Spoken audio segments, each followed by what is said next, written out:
beat you to your knees and keep you there permanently if you let it. You, me, or nobody is gonna hit as hard as life. But it ain't about how hard you hit. It's about how hard you can get hit and keep moving forward. How much you can take and keep moving forward. That's how winning is done.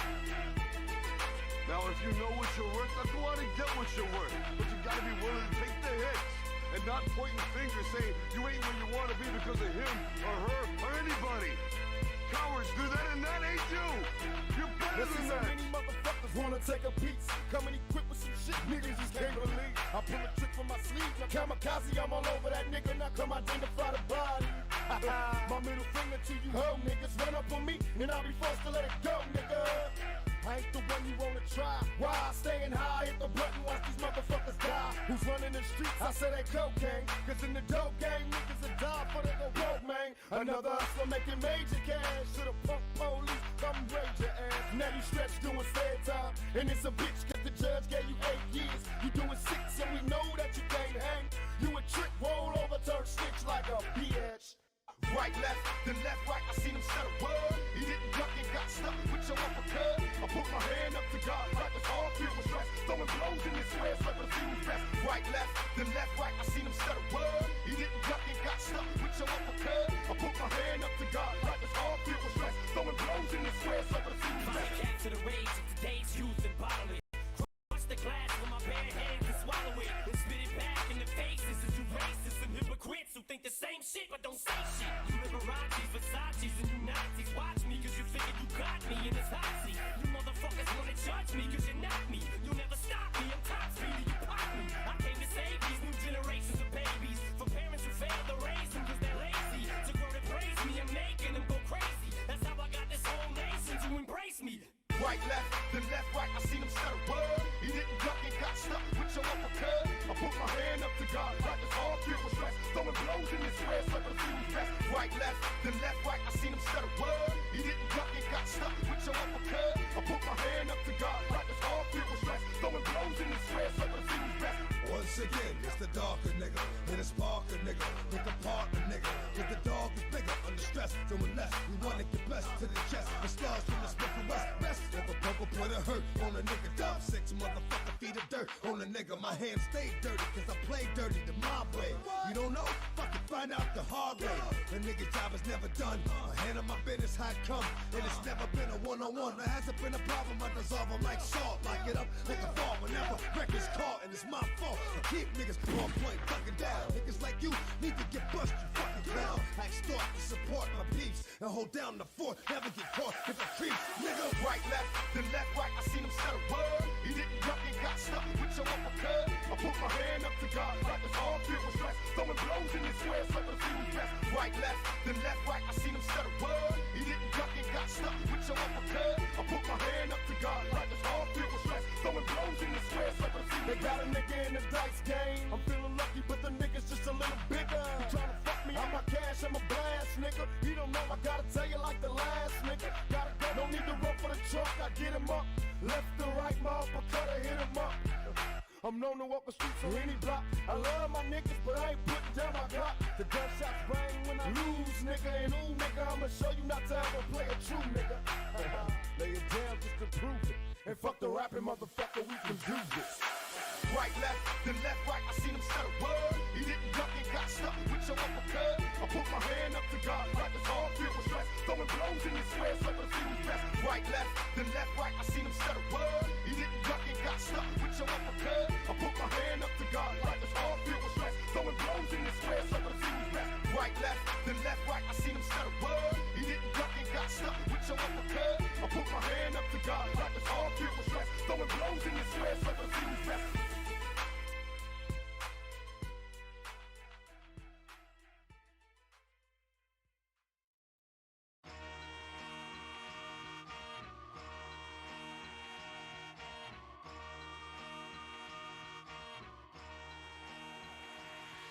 I'm letting go of everything inside. No turning back as long as I'm alive. Got back aim, let these words ignite you. Double-edged flame, let that barrel ignite you.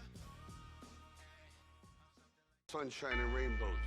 It's a very mean and nasty place, and I don't care how tough you are, it will beat you to your knees and keep you there permanently if you let it. You, me, or nobody is gonna hit as hard as life. But it ain't about how hard you hit. It's about how hard you can get hit and keep moving forward. How much you can take and keep moving forward. That's how winning is done. Now, if you know what you're worth, now go out and get what you're worth. But you gotta be willing to take the hits and not pointing fingers saying you ain't where you wanna be because of him or her or anybody. Cowards do that and that ain't you.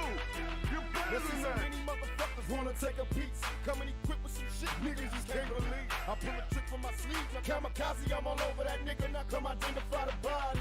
My middle finger to you hoe niggas. Run up on me and I'll be forced to let it go, nigga.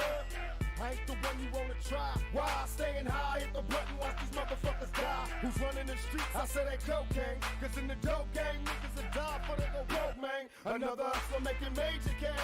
To the punk police, come raid your ass. Now you stretch doing fair time. And it's a bitch cause the judge gave you 8 years. You doing 6 so we know that you can't hang.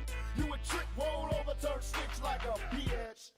Right, left, then left, right, I seen him set a word. He didn't duck and got stuck with your uppercut. I put my hand up to God like it's all filled with stress. Throwing blows in his square, so the fuse best. Right, left, then left, right, I seen him set a word. He didn't duck and got stuck with your uppercut. I put my hand up to God like it's all filled with stress. Throwing blows in his square, so the fuse My best. cat to the rage of today's youth and bottle it. Crush the glass with my bare hands and swallow it. And spit it back in the faces of you racists and hypocrites who think the same shit but don't say shit. You Liberace's, Versace's, and you Nazis. Watch me cause you figured you got me in this hot seat. You motherfuckers wanna judge me cause you're not me. You'll never stop me, I'm top speed, you pop me. I came to save these new generations of babies from parents who failed to raise them cause they're lazy. To grow to praise me, I'm making them go crazy. That's how I got this whole nation to embrace me. Right, left, then left, right, I seen him set a word. He didn't duck and got stuck with your uppercut. I put my hand up to God like it's all filled with stress. Throwing blows in his square, so the fuse best. Right, left, then left, right, I seen him set a word. He didn't duck and got stuck with your uppercut. I put my hand up to God like it's all filled with stress. Throwing blows in his square, so the fuse best.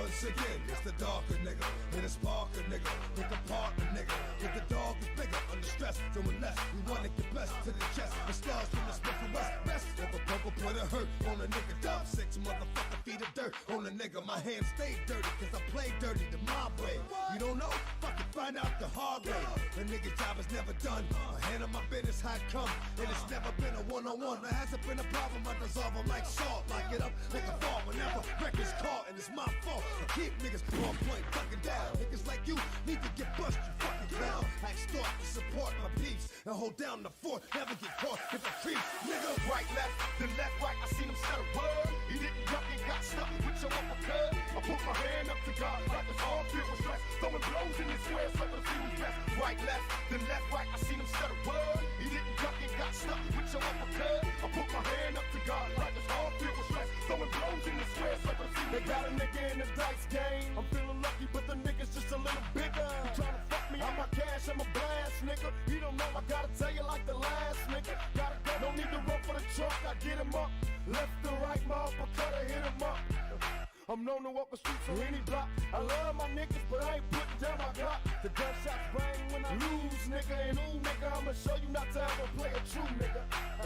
Lay it down just to prove it. And fuck the rapping motherfucker, we can do this.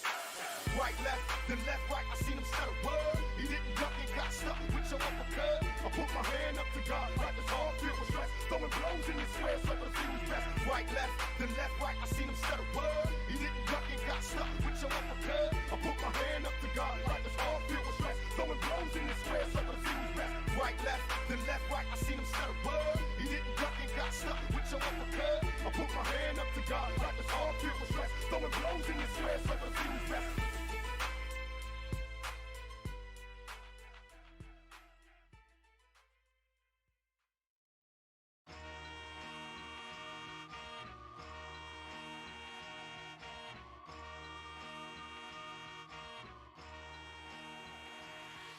I'm letting go of everything inside. No turning back as long as I'm alive. Got back, ain't let these words ignite you. Double-edged flame, let that barrel ignite you. Sunshine and rainbows. It's a very mean and nasty place, and I don't care how tough you are, it will beat you to your knees and keep you there permanently if you let it. You, me, or nobody is gonna hit as hard as life. But it ain't about how hard you hit. It's about how hard you can get hit and keep moving forward. How much you can take and keep moving forward. That's how winning is done. Now, if you know what you're worth, now go out and get what you're worth. But you gotta be willing to take the hits and not pointing fingers saying you ain't where you wanna be because of him or her or anybody. Cowards do that and that ain't you.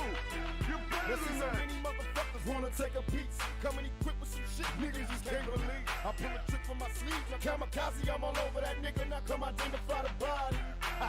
My middle finger to you hoe niggas. Run up on me and I'll be forced to let it go, nigga. I ain't the one you wanna try. Why? Staying high, hit the button, watch these motherfuckers die. Who's running the streets? I say they cocaine. Cause in the dope game, niggas will die for they go broke, man. Another hustler making major cash. To the punk police, come raid your ass. Now you stretch doing fair time. And it's a bitch cause the judge gave you 8 years. You doing 6 so we know that you can't hang. You a trick, roll over, turn snitch like a bitch.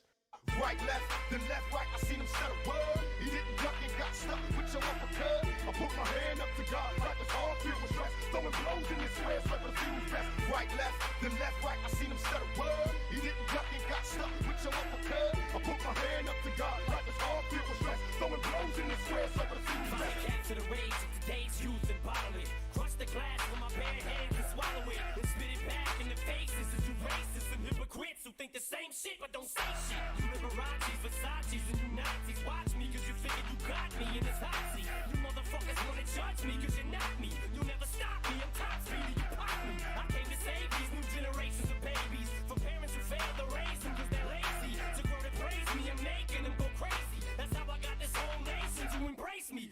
Right, left, then left, right, I seen him set a word. He didn't duck and got stuck with your uppercut. I put my hand up to God like it's all filled with stress. Throwing blows in his squares like a fuse vest. Right, left, then left, right, I seen him set a word. He didn't duck and got stuck with your uppercut. I put my hand up to God like it's all filled with stress. Throwing blows in his squares like a fuse vest. Once again, it's the darker nigga, with a sparker nigga, with the partner nigga, with the dog is bigger, under stress, doing less, we want it the best to the chest, the stars from the Smith and West, best of a purple put a hurt on a nigga, dub 6 motherfucker feet of dirt on a nigga, my hands stay dirty, cause I play dirty the mob way, you don't know, fucking find out the hard way, the nigga job is never done, I handle my business how it come, and it's never been a one-on-one, there hasn't been a problem, I dissolve them like salt, lock it up like a fall, whenever records caught, and it's my fault. I keep niggas on point fucking down. Niggas like you need to get bust, you fucking clown. I extort to support my peeps and hold down the fort. Never get caught if I creep. Nigga, Right, left, then left, right, I seen him set a word. He didn't duck and got stuck with your uppercut. I put my hand up to God like it's all filled with stress. Throwing blows in his squares like a fuse vest. Right, left, then left, right, I seen him set a word. He didn't duck and got stuck with your uppercut. I put my hand up to God like it's all filled with stress. Throwing blows in his squares like a fuse vest. They got a nigga in the dice game. I'm feeling lucky, but the nigga's just a little bigger. You tryna fuck me? I'm my cash, I'm a blast, nigga. He don't know, I gotta tell you like the last nigga. Gotta go, no need to run for the truck. I get him up, left to right, my uppercut, I hit him up. I'm known to walk the streets on any block. I love my niggas, but I ain't putting down my Glock. The gunshots bang when I lose, nigga. And ooh, nigga, I'ma show you not to ever play a true nigga.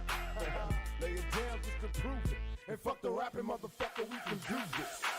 Right, left, then left, right, I seen him set a word. He didn't duck and got stuck with your uppercut. I put my hand up to God like it's all filled with stress. Throwing blows in his squares like a fuse vest. Right, left, then left, right, I seen him set a word. He didn't duck and got stuck with your uppercut. I put my hand up to God like it's all filled with stress. Throwing blows in his squares like a fuse vest. Right, left, then left, right, I seen him set a word. He didn't duck and got stuck with your uppercut. I put my hand up to God like it's all filled with stress. Throwing blows in his squares like a fuse vest.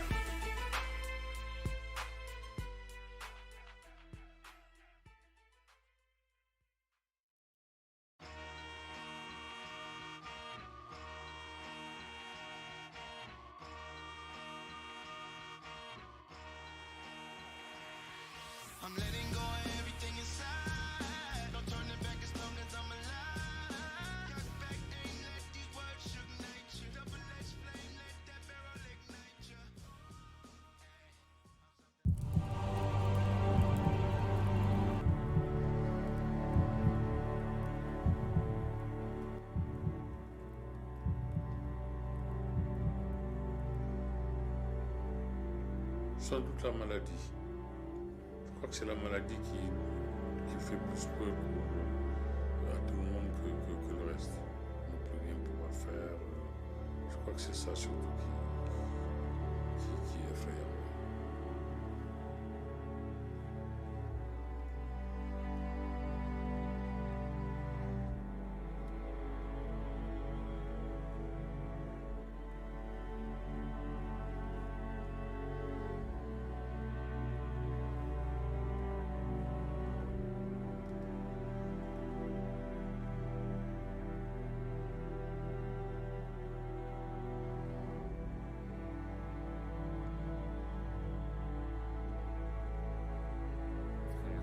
Il est évident que ce type de commentaires me vont droit au cœur. Ce sont des choses qui me montrent en tout cas que je n'ai pas laissé une coquille vide à l'OM et je m'en réjouis.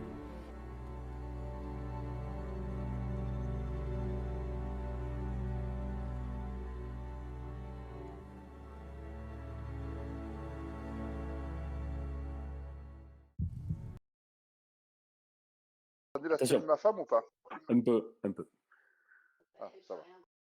Bonsoir à toutes et à tous. Bienvenue sur la chaîne Twitch de Massilia Football. Est-ce que vous m'entendez? Tout le monde m'entend? Très bien, très bien. Ouais, Momo. Bonsoir tout le monde. Bonsoir à tous. Ce soir, c'est un hommage, c'est une émission spéciale 100% consacrée 100% à l'hommage à Pape Diouf. C'est évidemment, cela fait 1 an qu'il nous a quittés, jour pour jour, et quasiment à cette heure-là, puisque Pape Diouf a rendu l'âme aux alentours de 21h45, heure française. Donc ce soir, pas de vente OM, pas de questions sur quoi que ce soit concernant l'actualité chaude de l'Olympique de Marseille. On préfère vous avertir, ceux qui ne sont pas intéressés par l'hommage et par la commémoration de la mémoire de Pape Diouf, on préfère vous prévenir qu'il n'y aura pas d'autres sujets, d'autres thématiques que celle de Pape Diouf ce soir. Voilà. Donc bien sûr, on vous le demande encore plus que d'habitude, pas d'insultes, raison de plus ce soir, pour être en sérénité, dans le calme et surtout dans le respect, puisque cette soirée est placée sous le signe de la classe et de la bienveillance qui était propre à Pape Diouf. Voilà. Donc le programme, il va y avoir 2 axes principaux. On va tout d'abord évoquer le parcours et la mémoire de Pape Diouf avec de nombreux invités qui vont venir nous rejoindre tout au long de l'émission. Et on vous proposera aussi des réactions, des interviews. Et on parlera enfin du fonds de dotation qui est lancé officiellement aujourd'hui, a été donc inauguré aujourd'hui, et on aura l'un de ses cofondateurs qui viendra s'exprimer dans la soirée, Yann Peschral, qui nous rejoindra un peu plus tard. Voilà. Si vous voulez participer à cette fondation, si vous voulez contribuer à la fondation Pape Diouf, on vous mettra régulièrement tout au long de la soirée le lien du site pour que vous puissiez vous rendre, avoir toutes les infos nécessaires pour participer à ce fonds de dotation. Voilà. Donc ce soir avec moi, Eddy. Bonsoir. Salut Eddy. les gars. Salut. Bonsoir à tous. Bonsoir. Momo El Tigre. Bonsoir à tous, bienvenue à toute l'équipe et à toutes les personnes qui nous suivent sur le chat, qu'on salue. On va passer une soirée, on va dire, un peu nostalgique pour nous, évoquer le parcours de Pape Diouf à l'Olympique de Marseille qui a marqué beaucoup de personnes. Hervé Berkane est avec nous également ce soir pour évoquer la mémoire de ce grand homme. Hervé, tu nous entends? Oui, bonsoir à toutes et à tous. Oui, quel grand homme, comme tu as dit. Moi, j'ai eu la chance, je vous donnerai 2-3 anecdotes, de l'avoir rencontré 3-4 fois. Ouais. Grand monsieur. Tout au long de la soirée, on évoquera justement des anecdotes pour ceux qui l'ont côtoyé personnellement ou des souvenirs où on va tout simplement parler, débattre aussi, parce qu'il y aura des débats autour de quel est l'héritage qu'a laissé Pape Diouf à l'Olympique de Marseille, mais pas uniquement à l'Olympique de Marseille. Nous en parlerons un peu plus tard. Également parmi nous, Bassirou qui est membre fondateur de OM Nation Dakar. Donc il est en direct de Dakar, Bassirou. Tu nous entends? Oui, je vous entends tout à fait. Bonsoir, Bassirou. Bonsoir à vous, bonsoir à tout le monde. Donc moi, je vais commencer par on va introduire l'émission, on va commencer l'émission. Je voudrais vous poser à tous une question, vous qui êtes ici sur le plateau virtuel évidemment, puisqu'on est en format radio. Je vais vous demander en un mot de me résumer, si vous aviez à définir Pape Diouf en un mot. Hervé? Allô? Ah oui, oui, je croyais que vous n'entendez pas. Pape Diouf, en un mot, Ouais. la sérénité. La sérénité. Homo? Un grand homme. Avec un grand H. Eddy? Pour moi, c'est le mot qui correspond le plus à la mémoire de Pape, c'est le symbole. Voilà, j'aurai le temps du coup d'expliquer pourquoi ce mot-là me revient en tête, mais c'est le mot qui revient le plus fréquemment. Bassirou? Oh, moi, j'aurais dit unique. On n'a pas entendu Bassirou, pardon. J'aurais dit unique en son genre. Unique en son genre. Moi, le mot qui me vient tout de suite à l'esprit quand on évoque Pape Diouf, c'est le mot élégance. Le mot élégance. Et pour développer un peu ma pensée, on va écouter ce que nous disait Moussa Maskri, qui était invité sur notre plateau il y a environ une quinzaine de jours et qui avait évoqué le souvenir de Pape Diouf avec des termes émouvants. On peut lancer le son de Moussa Maskri. Oui, alors là, c'est le plus bel exemple, Pape. Et c'est surtout lui, il a ce que moi, je pense pas que j'ai autant d'élégance que lui. Lui, c'était vraiment l'élégance. C'est un grand monsieur qui a aidé le Marseille et l'OM d'une manière élégante. Je me souviens quand il a quitté le club, c'est comme s'il avait remis une Mercedes neuve avec les clés et le plein. Après, on sait dans quel état il est dans la Mercedes. Exactement. Mais c'est un homme élégant. Moi, j'étais beaucoup plus foufou que ça. Moi, j'avais pris le parti de on m'accepte ou pas. C'est peut-être pas la bonne méthode, mais la bonne méthode, c'est celle de Pape. Il faut être élégant dans la vie. C'est aujourd'hui que je comprends que c'est lui qui avait raison.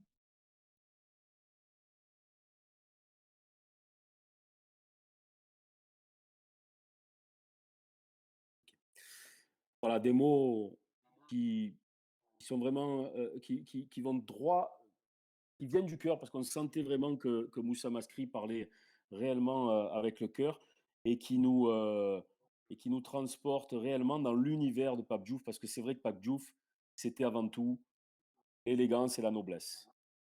Bassirou, qu'est-ce qui représente Pape Diouf? Qu'est-ce que représente Pape Diouf pour vous, Sénégalais, particulièrement pour vous, Sénégalais, supporters de l'Olympique de Marseille? Bonsoir à tout le monde. D'abord, pour nous, Pape Diouf représente une icône d'abord, un modèle pour nous jeunes Africains, Sénégalais. Et il représente aussi la personne idéale qui porte le flambeau. Essaye de parler un peu plus proche de ton micro, Bassirou, parce qu'on ne t'entend pas très bien. Je disais que Pape représentait beaucoup pour nous quand même. Parce que voilà, c'est de par lui que l'amour de Marseille pour les Sénégalais a beaucoup grandi. Parce que vous n'êtes pas sans savoir que les Sénégalais et les Africains ont été toujours des fadas de l'Olympique de Marseille. Mais cet amour a beaucoup grandi avec Pape.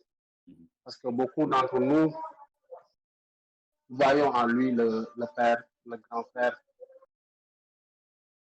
Voilà, c'est quelqu'un qui nous a beaucoup. Est-ce que vous avez suivi son parcours? avant qu'il soit dirigeant de l'Olympique de Marseille? Est-ce que c'était déjà quelqu'un qui comptait pour vous et que vous suiviez dans son parcours? Non, pas principalement. Pas principalement, parce que je l'ai connu quand même pour du vrai quand il est venu quand il a pris les rênes du club quand même. Donc Mhm, là, j'ai appris à le suivre, à le connaître, à l'écouter et surtout à le lire et mhm, surtout aussi à suivre sa pensée. Et mhm, surtout les leçons qu'il nous donnait à nous jeunes Sénégalais et jeunes Africains. mhm, Voilà. C'est quand il a été président de l'OM que je l'ai connu principalement. mhm. Hervé, pour toi, Pape Diouf, enfin, pour toi, et je pose la question en fait à tous les gens qui l'ont connu à Marseille, Hervé, toi, tu es un Marseillais pur souche, ça s'entend d'ailleurs. Ouais.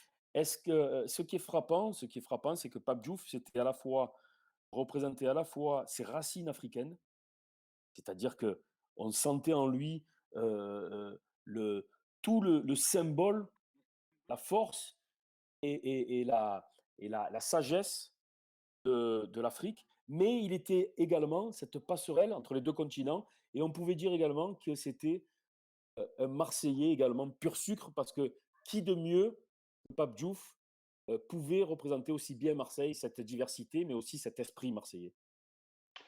Mais tu sais, tu as raison. En fin de compte, si on remet, ça serait une belle histoire de American Way of Life si ça s'était passé aux États-Unis, tu vois. Dans le Mhm, sens où c'est quelqu'un qui est arrivé presque les mains dans les poches et sans le sou ici, et qui a connu une progression pardon, complètement fantastique de par son travail, de son intelligence et sa persévérance. Et tu sais, aux États-Unis, je crois qu'ils auraient déjà adapté, ils auraient fait un film, hein. Parce que ça, je crois que si je dis pas d'erreur, ça a été le premier président d'origine africaine d'un club d'ampleur de mhm. football. Et Et l'unique. puis, il a mené ça de main de maître. Il faut voir dans quelles conditions il a réussi à avoir. J'ai un retour Tu dans as un les écho. oreilles. Hervé, tu as un écho. Il faudrait que tu Non, baisses c'est pas Hervé, le c'est C'est Ben, pas moi. c'est Ben. Ah, c'est Voilà, c'est Ben. pas moi. Ah, Ouais, pardon, Hervé, vas-y, continue alors. ah, c'est pas grave. Donc, oui, qu'est-ce que je disais? Euh, Excuse-moi, Oui, je t'ai coupé ça, maintenant. ça pourrait faire l'objet d'une adaptation d'un film, parce que Mhm, c'est une histoire fantastique. Et comme je dis, quand il est arrivé à l'Olympique de Marseille, vous savez, après l'épisode de Boucher, qui avait mhm, été très tarabusté à la fin, puisque c'était Christophe Boucher qui l'avait fait venir. Et après, il s'est retrouvé, donc, il était parti pour être directeur sportif, et il s'est retrouvé président, après que M. Acariès soit intervenu, et qu'il ait cautionné ça auprès de Robert Louis Dreyfus. Et après, on a eu ces histoires fantastiques. On a eu la venue de Guéret. Il a travaillé avec 3 ou 4 entraîneurs. Je crois qu'il y a eu Fernandez, Aymon. Il y a dû avoir aussi José Anigo, peut-être à un moment donné aussi. mhm. Euh, Troussier. et Il y a eu Troussier aussi, ouais. il y a eu Troussi aussi, voilà, Bien sûr. d'accord. Jean Donc, Fernandez. c'est Mhm, Jean Fernandez, voilà. Et c'était à l'époque, il faut rendre compte il n'y avait pas de budget. Mais on a eu une équipe quand même qui avait de la gueule et qui avait réussi à constituer par ce savoir-faire du football. Parce que rappelez-vous les noms qu'on avait quand même. On avait Ribéry, on avait Maoulida, bon, on avait Nasri qui était déjà sur place, on avait Pagis. On avait quand même des joueurs qui nous ont fait vibrer, même si on n'a pas gagné de titre sous son air. Mais on va dire que c'est lui qui a préparé les titres pour moi. C'est ma conviction ultime, les titres de Deschamps, c'est lui qui a posé les fondations de par son travail. mhm. Guy, pour toi, qu'est-ce que, voilà, si on pouvait un peu développer, tout à l'heure, tu nous as Alors, dit que c'était le oui, symbole. alors, pour moi, Pape, alors, déjà, je voulais préciser que je suis très honoré de pouvoir en parler ce soir parce que c'est quelqu'un que j'ai toujours admiré, c'est quelqu'un qui m'a toujours inspiré et qui a toujours aimé sa ville. Et ça, c'est la plus belle chose que j'ai pu voir en lui. Et pourquoi le mot symbole? C'est parce que tous ces actes ont été des actes très symboliques. Déjà, le tout premier, c'est aujourd'hui le seul président d'origine africaine qui a été à la tête d'un grand club européen et Je il vais le même reste plus loin. aujourd'hui. Je vais même plus Voilà, loin, excuse-moi de te couper. oui, je C'est t'en le prie. seul noir à avoir été Exactement, président de club, qu'il soit d'origine africaine ou qu'il soit d'origine exactement, ouais, antillaise ou quoi que ce ouais, soit. ouais. C'est le seul noir qui a été président d'un club européen.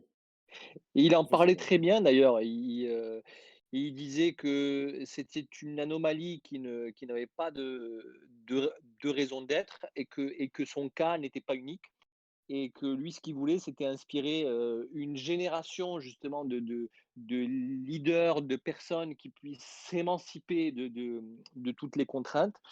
Donc pour moi, le premier des symboles, ça a été ça. Un autre acte, très symbolique, ça a été aussi le fait qu'il aille chercher Eric Guéret, qui nous a apporté sûrement le plus beau football, avec aussi Marcelo Bielsa sur ces 20-30 dernières années. Il a eu un flair incroyable et il a trouvé la personne idoine pour le club et pour la ville. C'est-à-dire qu'on se souvient très bien de l'époque de Guéret, il était, en communion absolue avec le public et avec l'environnement. Et le troisième acte, très symbolique pour moi, ça a été le jour où il a dit, du coup: «Assez, Mmh. j'envoie les minots à Paris». Et Mmh. ça, c'est ce qui a aussi forgé la légende, je pense, de Pape. Julien Fournier en parle très, très bien, dans les articles de la Provence de ces derniers jours, où pour moi, vraiment, il a donné une fierté absolue à tous les Marseillais et il a mis du rêve dans les yeux des jeunes, du du centre de formation. Homo? Bah, l'image que je garde de Pape Diouf, c'est sa confrontation directe, soit sur les médias, soit publiquement à l'encontre de Jean-Michel Aulas, comme par exemple le transfert de Ben Arfa, si vous vous souvenez à l'époque, ou les sorties médiatiques qu'il faisait à l'encontre de Aulas, il y avait du répondant en face. Et c'était un beau duel. Et il y a aussi le fait qu'il a envoyé les minots à Paris pour défendre entre guillemets les supporters et c'est l'image de ce président que je garde en dehors de tout le travail accompli, hein. C'est quelque chose qui revient beaucoup. D'ailleurs, on a eu Alain Cantarey cet après-midi. On a discuté avec lui. On vous passera l'entretien qu'on a réalisé. Et c'est vrai que c'est sans doute le match nul, comme on disait, c'est sans doute le match nul qui a été le plus célébré dans l'histoire dans l'histoire de l'Olympique de Tu as Marseille, raison, puisque, putain. parce qu'il a été célébré comme une victoire. Et vous écouterez tout à l'heure Alain Cantarey qui nous disait que des gens encore aujourd'hui l'interpellaient en lui disant ah, quelle victoire vous aviez obtenue ce jour-là.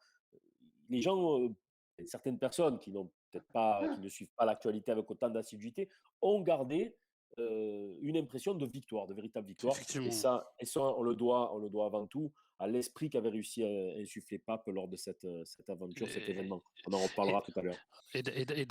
d'ailleurs, Pape, qui est d'origine africaine, n'a jamais été président, n'a jamais fait de la présidence à l'africaine, hein. C'est pour Non, rappeler les paroles du exactement, fameux Monsieur Dacier. exactement, Ah exactement. ouais. C'est tout sauf une présidence entre guillemets à l'africaine. Et justement, on parlera aussi des préjugés dont a été parfois victime Pape, et encore une fois, de la manière dont il les balayait avec cette élégance, justement, qui lui était propre, et on en reparlera un peu plus tard. Mais avant d'avoir été un dirigeant, un grand dirigeant de football, Pape, c'est un journaliste. C'est-à-dire qu'il ne faut pas oublier que, en fait, Pape vient faire ses études, il arrive à l'âge de 17-18 ans à Marseille. Mhm. Il a grandi entre le Tchad, le Sénégal et la Mauritanie. Il arrive à Marseille à l'âge de 17-18 ans pour faire des études, je crois, aux instituts politiques, enfin, à Aix-en-Provence. Et rapidement, il est happé par le monde du travail. Il trouve un petit job de coursier, ce qu'on appelait les PTT à l'époque, la Poste. Puis, il est par le biais d'un ami, il est aspiré par le monde du journalisme parce que c'était un homme de lettres, féru de langue française. Il avait, vous vous en souvenez, ce verbe ondulé, chatoyant. Donc, il a rapidement basculé dans le monde du journalisme, à la Marseillaise d'abord, le quotidien de la Marseillaise qui était quotidien communiste, qui est le quotidien communiste de Marseille. De Il a Marseille. commencé par le basket, ensuite petit à petit ses talents ont été évidemment reconnus, et sa manière de traiter les sujets et sa droiture, son intransigeance et sa rigueur ont été reconnus de plus en plus, et il a gravi les échelons assez rapidement jusqu'à se retrouver comme une des principales plumes du journal à couvrir l'Olympique de Marseille, ce qui nous a valu quelques. Alors, il est arrivé en pleine époque tapis, ce qui nous a valu quelques frictions avec le boss. Mais le Pape journaliste était déjà une personne de caractère. Je ne sais pas si vous, Hervé, si tu te souviens de cette époque-là. Tout à fait. Je me rappelle même le magazine, le journal éphémère Le Sport qu'il avait Oui, monté aussi. oui. Et je me rappelle très bien, je crois que je dois avoir encore un exemplaire à la cave ou au grenier. Et là, pour revenir à ce que tu disais, c'est vrai qu'à l'époque. Alors, moi, je vais vous dire une anecdote parce que j'étais en plein milieu, donc je l'ai vécu. Je m'étais occupé de produire l'émission, je ne sais pas pour ceux qui s'en rappellent, pas aux dernières municipales, mais celle d'avant, Bernard Tapie à table avec, au Cercle Oui, des nageurs. oui. Et Oui, oui, oui. donc, il y avait les 5 candidats principaux à la mairie qui avaient été reçus par Bernard Tapie sur 3 jours. Donc, j'étais un des coproducteurs, donc je me suis occupé avec Stéphane Tapie en l'occurrence. Et j'ai vu, donc hors caméra, le respect réciproque qu'avait bon, Stéphane, il s'adore avec Pape, et aussi le respect réciproque de M. Tapie avec M. Diouf. Et c'était assez truculent parce que je me suis dit, là, tu as quand même les deux côtés d'une pièce, parce que d'un côté, tu as quelqu'un qui a fait sa présidence quand même sur la crainte, parce que c'est comme ça qu'il tiré le meilleur de ses hommes, et un autre qui a fait sa présidence sur le respect. Ouais, C'est-à-dire qu'il mais, inspirait tellement le respect. ouais, mais Hervé, Et Hervé, il faut se dire qu'à l'époque, quand Pape Diouf il était à la Marseillaise, on voyait quand même pas mal de pavés à l'encontre de la présidence de Tapie à Ah, l'époque. tout exactement. à fait. Mais, C'était Mais très chaud je entre vais les y deux. revenir. Laisse-le terminer, je vais y revenir. justement, c'est pas le deuxième volet, tu m'as anticipé, tu as été très bon. C'est que pour avoir côtoyé monsieur, pour avoir eu la chance ou je sais pas, le bonheur ou alors juste l'histoire de la vie d'avoir côtoyé monsieur Tapi. Monsieur Tapi, il catégorise, on va dire, je pense, les gens dans deux catégories. Et si tu gagnes son respect, eh ben, même par l'adversité, eh ben, il te respecte. Et je pense que c'est ce qui s'est passé avec Diouf. Parce qu'à l'époque, il fallait quand même se dresser par rapport à M. Tapi, qui était quand même omnipotent, omniscient et tout ce que vous voulez. Il fallait y aller quand même. Hein. C'était un poids lourd du football français et même mondial. Et je pense que c'est ce qui a scellé cette amitié, ce respect réciproque, parce que l'un comme l'autre parlaient, pour les avoir appris côtoyer sans l'un avec l'autre, ils avaient beaucoup de respect réciproque. Et je pense que c'était beau parce que je me suis dit, c'était une belle métaphore, puisque pour moi, il n'y a que 3 présidents, hein, l'Olympique de Marseille qui se détachent vraiment du lot. Hein. Il y a ces deux-là, plus M. Leclerc. Oui. Le reste, après, je pense qu'il y a un gros creux. Il y en a des sympas, il y en a qui ont fait ce qu'ils avaient à faire, comme M. Carieux, il ne faut pas l'oublier quand même, qui a sauvé l'Olympique de Marseille quand ils étaient en Ligue 2, qui a fait du boulot. Il y en a eu d'autres comme Carlini, et ainsi de suite. Mais toutefois, ils se détachent quand même les 3. Et d'avoir assisté à cette émission, donc cet enregistrement, et de voir leur réaction, d'ailleurs je vous invite, je crois qu'il y a des extraits, il doit être encore sur internet, c'était assez, je sais pas, C'était un peu 2 anciens combattants qui se voilà, retrouvaient avec une forme de nostalgie mais moi j'ai une anecdote aussi concernant, enfin une anecdote, c'est pas, je l'ai pas vécu en direct. Moi j'ai été journaliste pendant une vingtaine d'années, donc quand je suis arrivé, que j'ai commencé ma carrière, Pape Diouf n'était plus journaliste. Mais par contre, évidemment, j'ai côtoyé beaucoup de personnes qui avaient non seulement ou côtoyé ou travaillé avec Pape Diouf, mais qui avaient une tonne d'anecdotes à chaque fois à raconter concernant cette période et cette confrontation, ces frictions qu'il y avait avec Bernard Tapie. Parce que c'était 2 dinosaures. C'était Ah oui, deux c'est ça. cadors dans la même pièce. Les salles de conférences de presse et autres zones mixtes, elles résonnent encore de leur joute verbale mémorable. Et il y en a une qui est restée fameuse où une fois, Pape Diouf l'avait pris comme ça à partie devant tout le monde parce que vous avez vu la carrure de Pape Diouf, même si Tapie l'en imposait, Pape Diouf, du petit. il s'en laissait pas compter. Il s'en laissait oui. pas compter par personne. Et une fois, il lui avait dit, comme ça, devant tout le monde, il lui avait dit, et je crois que d'ailleurs, il en parle dans son livre C'est bien plus qu'un jeu, que je vous conseille de lire si vous ne l'avez pas fait, je crois qu'il a été écrit il y a une dizaine d'années, qui est truffé d'anecdotes et vraiment, on apprend beaucoup, beaucoup sur la vie et le parcours de Pape Diouf. Et il lui avait dit comme ça à Tapi, je t'admire car tu es capable de faire croire aux gens que 2 et 2 font 5, mais tu ne me fascines pas.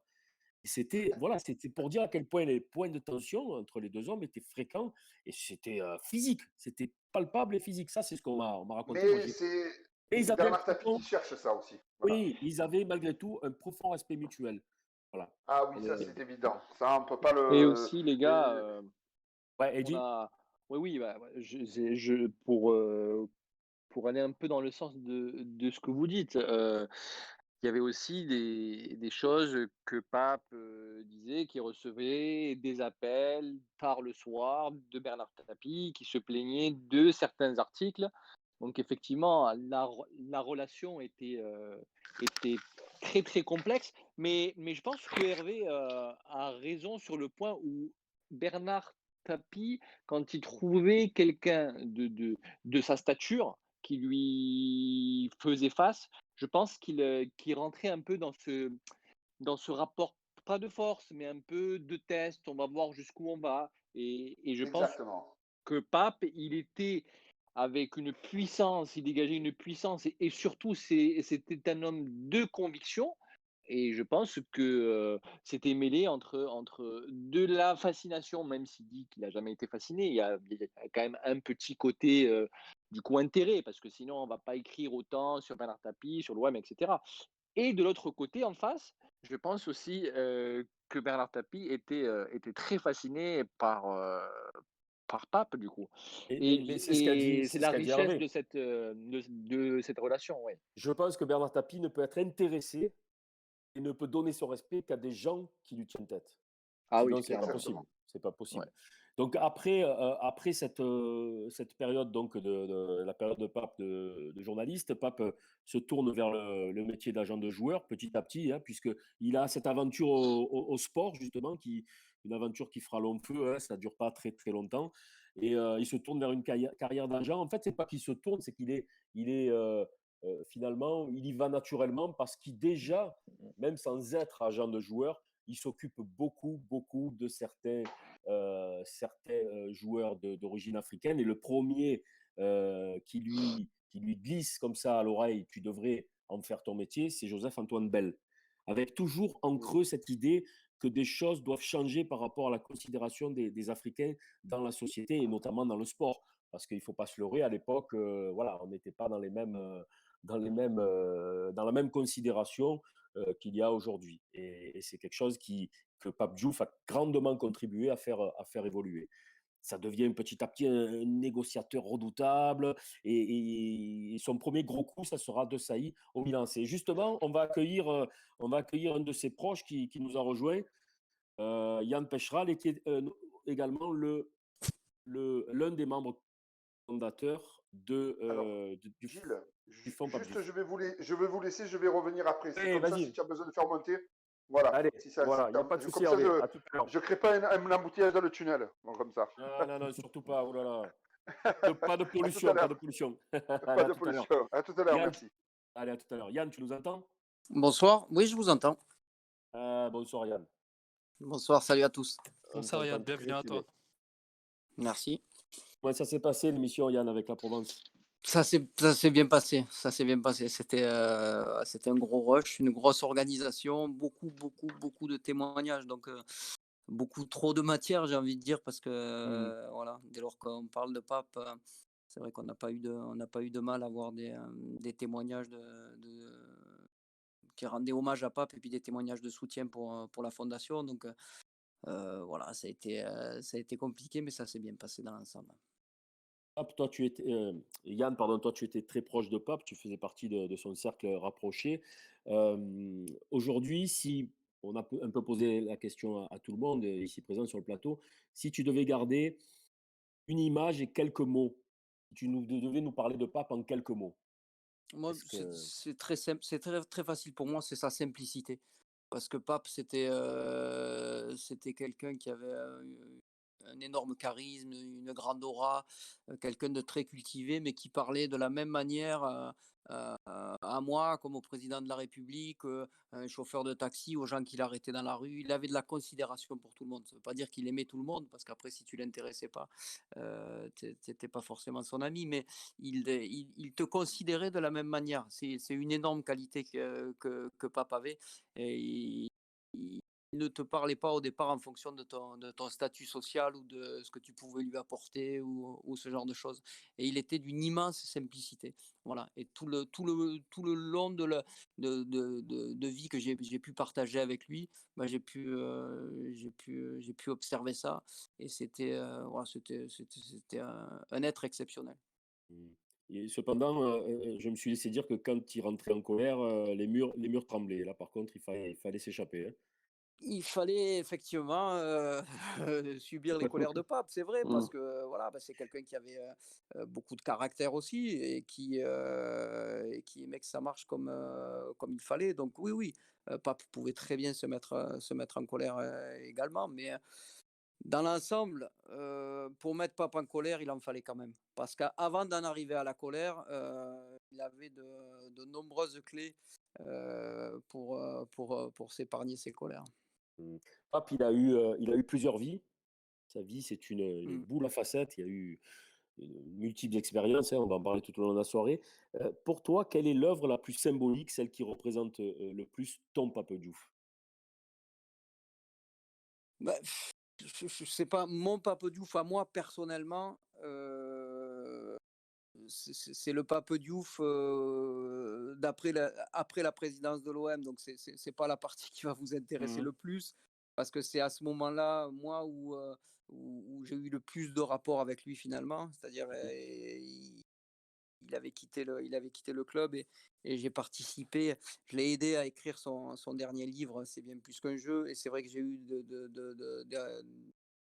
très souvent, à aller chez lui, à discuter de tout, de rien. Donc moi, mon Pape Diouf, c'est celui-là. C'est celui qui est à moi, celui que Marcel Desailly a dit quelque chose de très vrai ce soir dans l'hommage à la Provence. Il dit: «On a tous le sentiment que Pape Diouf nous appartient un peu», parce que quand on avait ces rapports privilégiés avec lui, c'était exceptionnel. Donc mon Pape Diouf, il est vraiment le Pape Diouf caché. Par contre, si j'avais l'image première quand on parle de Pape Diouf, c'est l'image du président de l'OM qui me vient, moi, plus que toutes ces autres vies, parce que de par ma génération aussi, j'ai très peu connu, le Pape Diouf journaliste. Pareil pour le Pape Diouf agent. Et c'est vrai que il a tellement marqué nous tous supporters de l'OM qui avons connu l'époque où Pape était président de l'OM. Donc son œuvre, et puis c'était un peu son Graal, hein, on va pas se on va pas Mmh. Bien sûr. se le cacher. Pape qui arrive, d'Afrique, et il avait toujours ce sentiment-là de se dire: «Bon, je suis quand même arrivé président de l'OM, quoi», donc c'était exceptionnel. Donc voilà, moi, c'est évidemment la première, sa plus belle œuvre pour moi, c'est son passage à la présidence de l'OM. Toi qui a justement qui l'a connu et notamment dans cette période où il s'est livré, hein, littéralement au sens Mmh. propre, comment ça se figurait à toi? Puisque si tu as passé, moi je me souviens, on se connaît depuis cette époque-là, donc tu passais, toutes tes fins de journée, voire tes soirées, à enregistrer des heures et des heures de bandes, il a repassé toute sa vie. Est-ce que toi, tu as eu le sentiment quand même qu'il a eu des regrets par rapport à cette fin un peu, dire, symphonie inachevée en tant que président de l'Olympique de Marseille? Est-ce qu'il a laissé poindre comme ça des regrets, surtout après le titre de 2010 qui aurait dû lui revenir, hein? On est Mmh tous d'accord mh. là-dessus. Il n'avait pas de regrets parce que humainement, il avait le sentiment d'avoir fait les bonnes choses.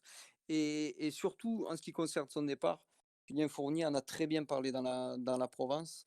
Euh, mm, C'était important qu'on sache que Pape, il s'est pas fait virer de l'OM, quoi. Et Pape, il est parti de l'OM, parce que Robert Louis Dreyfus était sur son lit de mort, et que Pape, il a pas lutté par rapport allez, on va dire aux forces obscures qui luttaient dans son Mmh. dos pour le faire partir. Il aurait peut-être pu, il aurait probablement pu, lui était persuadé que s'il avait fait le nécessaire auprès de Robert, il serait resté président, plus longtemps. Bon, et humainement, il a toujours eu le sentiment d'avoir fait le bon choix, d'avoir laissé Robert tranquille et d'être parti dignement. Et je pense qu'il a eu aucun regret. Après, ouais, les regrets, c'est la finale de la Coupe de France, ces Oui. choses-là, ouais, ça a toujours eu du mal à passer, c'est toujours resté en travers de la gorge, c'est sûr et certain. Il aurait aimé avoir un titre pendant sa présidence, ça c'est une certitude. Mais c'est pas des regrets. Il était heureux quand l'OM était champion l'année d'après, quoi. Je veux dire, voilà, Pape, il est resté supporter, il a acheté ses places, il a continué à aller au stade Vélodrome. Et voilà, il était supporter de l'OM jusqu'à la fin. Et du coup, Yann, j'ai une petite question. Je pense que beaucoup se la posent sur les médias ce soir, des personnes Mmh. qui nous écoutent, et qui me brûlent les lèvres aussi. Est-ce que à un moment, après la présidence de l'OM, est-ce qu'il a songé vraiment à revenir au club et à reprendre ce poste de président? Lui n'a jamais œuvré en ce sens. C'est-à-dire, il D'accord. n'a jamais fait la moindre démarche pour dire je vais récupérer le club en faisant ça, ça, ça ou ça. Non. En revanche, bon, je peux le dire parce qu'en plus, ça avait fuité un petit peu dans les journaux à l'époque. C'est vrai à une période, Margarita Louis-Dreyfus l'avait appelé. D'accord. Et malheureusement, ça avait fuité dans la presse et ça s'était arrêté là parce que c'est une époque où le club allait pas bien du tout et Pape, il était, bien évidemment, si on le lui avait demandé, il serait revenu pour aider le club.